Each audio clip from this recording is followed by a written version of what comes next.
Good evening doctor Zakir Naik. আমার নাম গোলাপচাঁদ বিশ্বকর্মা। আমার প্রশ্নটা হলো, বকরি ঈদ এটা কিছুদিন পরেই হবে এই বছরে, আর মুসলিমরা তারা বিশ্বাস করে যে এই বকরি ঈদে তারা কোরবানি দেয় ছাগল, মহিষ, গরু, বিভিন্ন পশু। আর ইসলাম ধর্ম অনুযায়ী ইনসানিয়াত আর মানবতা খুব গুরুত্বপূর্ণ। প্রত্যেক মানুষ দয়া দেখাবে বিভিন্ন পশু পাখির প্রতি আর মানুষের প্রতি, সবার প্রতি তারা দয়া দেখাবে। মুসলিমরা যদি এটা বিশ্বাস করে তাহলে কেন তারা কোরবানি দেয় এই ছাগল, গরু বা মহিষ? বকরি ঈদে কেন এগুলো জবাই করে? মুসলিমরা যে কাজটা করে সেটা কি মানবতার পক্ষে আছে, মানে মানবতা বা ইনসানিয়াত?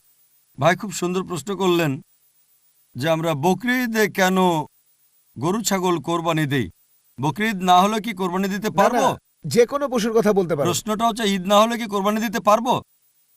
তারা কোরবানি দেয়, পশু হত্যা করে। আপনাকে আমি প্রশ্ন করছি, বকরি ঈদ বাদে অন্য সময় কোরবানি দিলাম, এটার কি অনুমতি আছে? না না, এরকম। তাহলে প্রশ্নটা এরকম কেন? তার এরকম বদলে করা ডাইরেক্ট যাবে না। প্রশ্ন করেন আমরা নন ভেজ খাই কেন। ঠিক, আপনার প্রশ্নটা বুঝতে পারছি আপনি না। তো জানতে চাচ্ছেন আমরা নন ভেজ খাবার খাই কেন, মাংস খাই কেন। আমার প্রশ্নটা হলো বকরি ঈদের সময় নিয়ে আর অন্যান্য সময়গুলো। আচ্ছা ঠিক আছে, দুটোর উত্তর দিচ্ছি। বকরি ঈদে যেটা হয়, আল্লাহ পবিত্র করে বলছেন সূরা হজ অধ্যায় নম্বর 22, আল্লাহ সুবহানাহু ওয়া তাআলার কাছে মাংস বা রক্ত পৌঁছায় না, আল্লাহর কাছে পৌঁছায় তোমাদের তাকওয়া। অন্য ধর্মে এরকম না। অন্যান্য ধর্মে উৎসর্গের সময় পশু বলি দিয়ে ফেলে রাখে একটা বেদিতে একজন দেবতার সামনে। সেটা খায় কে? ঈশ্বর খান। ইসলাম ধর্মে যখন কোরবানি দেই আমরা কি করি?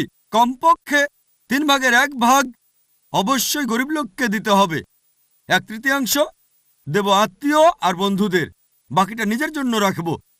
নিজের জন্য ম্যাক্সিমাম 1/3 রাখতে পারবেন। চাইলে আপনি পুরোটাই দান করে দিতে পারেন। তাহলে যখন কোরবানি দিচ্ছি তখন কি করছি?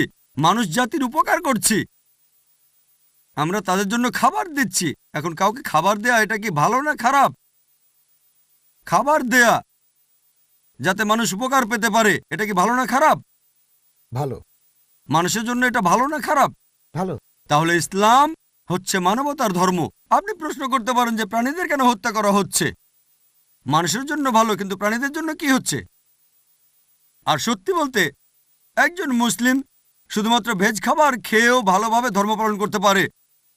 ননভেজ খাওয়া ইসলামের জন্য বাধ্যতামূলক না। তবে আল্লাহ যেহেতু আমাদেরকে অনুমতি দিয়েছেন ননভেজ খেতে, তাহলে আমরা সেটা খাবো না কেন?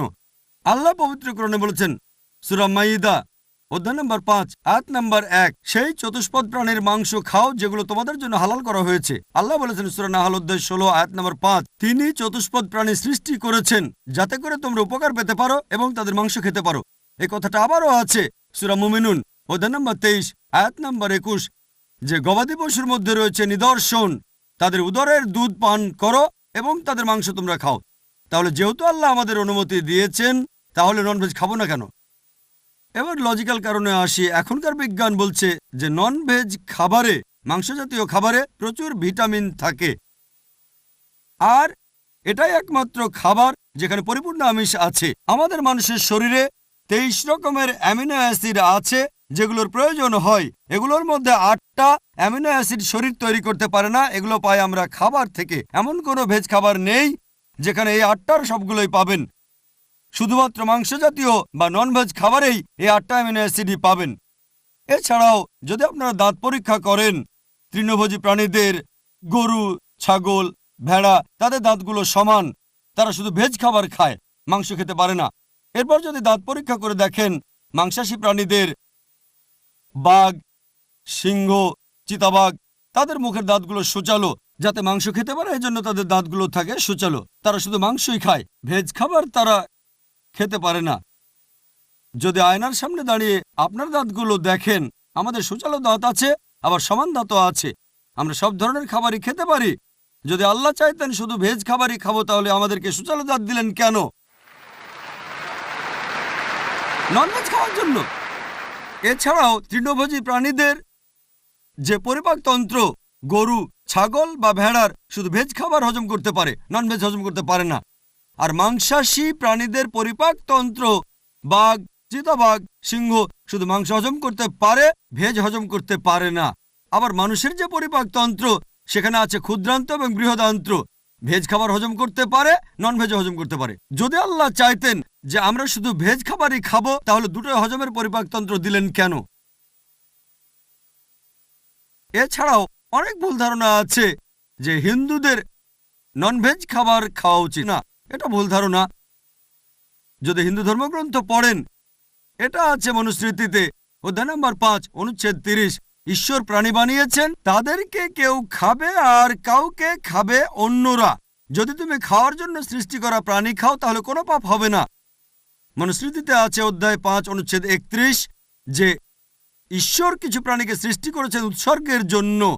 সেই ধরনের প্রাণীকে হত্যা করো, কোনো পাপ হবে না।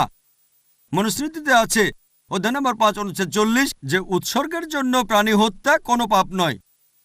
হিন্দু ধর্মগ্রন্থে এরকম আরো অনুচ্ছেদ আছে, বেদেও আছে যে মুনি আর ঋষিগণ ননভেজ খাবার খেত, তারা গরুর মাংস খেত। মহাভারত পড়লে দেখবেন অনুশাসন পর্ব অধ্যায় নম্বর 88। পাণ্ডবদের গল্পটা তো জানেন। পঞ্চপাণ্ডব 5 ভাই, সবচেয়ে বড় ভাই যুধিষ্ঠির, তিনি ভীষ্মকে জিজ্ঞেস করলেন যজ্ঞের সময় কি উৎসর্গ করব, পূজার সময়, যাতে আমাদের পূর্বপুরুষের সন্তুষ্ট হবেন। ভীষ্ম উত্তরে বললেন, যদি তুমি লতাপাতা আর শাকসবজি উৎসর্গ করো তাহলে আমাদের পূর্বপুরুষেরা সন্তুষ্ট থাকবেন 1 মাস। মাছ উৎসর্গ করলে 2 মাস।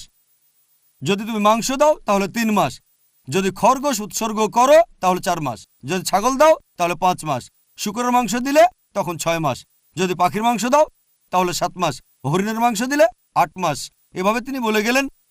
মহিষের মাংস দিলে 11 মাস। যদি গরুর মাংস দাও তাহলে পূর্বপুরুষেরা সন্তুষ্ট থাকবেন পুরো 1 বছর।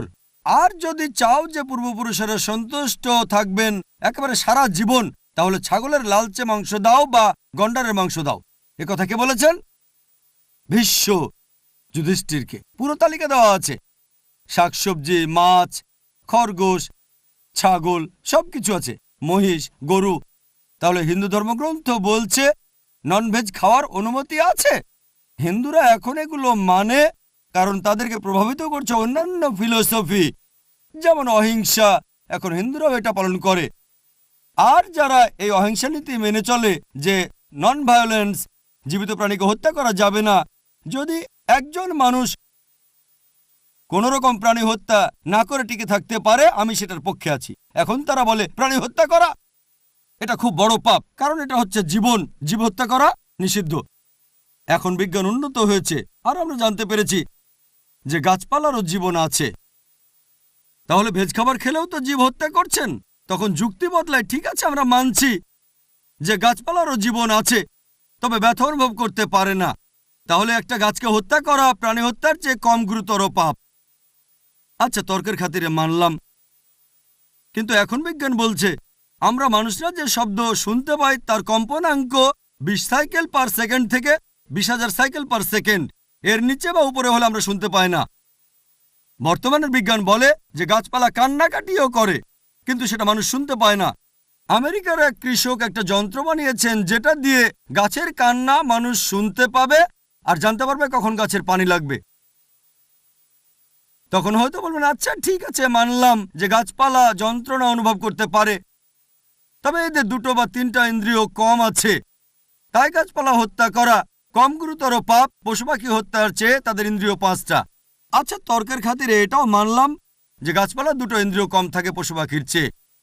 আপনাদের একটা প্রশ্ন করি, যে ধরেন আপনার ভাই, আল্লাহ না করুন, ধরেন সে জন্মালো বোবা আর কালা হয়ে, আর বড় হওয়ার পরে তাকে কেউ মেরে ফেললো, তখন কি জজের কাছে গিয়ে বলবেন, মাই লর্ড, এই খুনিকে কম শাস্তি দেন কারণ আমার ভাই ছিল বোবা আর কালা? এভাবে বলবেন? আপনি জজকে বলবেন তাকে বড় শাস্তি দেন, আমার ভাই ছিল মাসুম, সে শুনতো না, বলতে পারতো না। তাই ইসলাম ধর্মে এমন না যে 2টো ইন্দ্রিয় কম বা 2টো বেশি। আল্লাহ পবিত্র কোরআনে বলেছেন সূরা বাকারা অধ্যায় 2 আয়াত 168, তোমরা বৈধ আর পবিত্র খাদ্যবস্তু থেকে আহার করো, যেটা ভালো পবিত্র সেটা খেতে পারেন।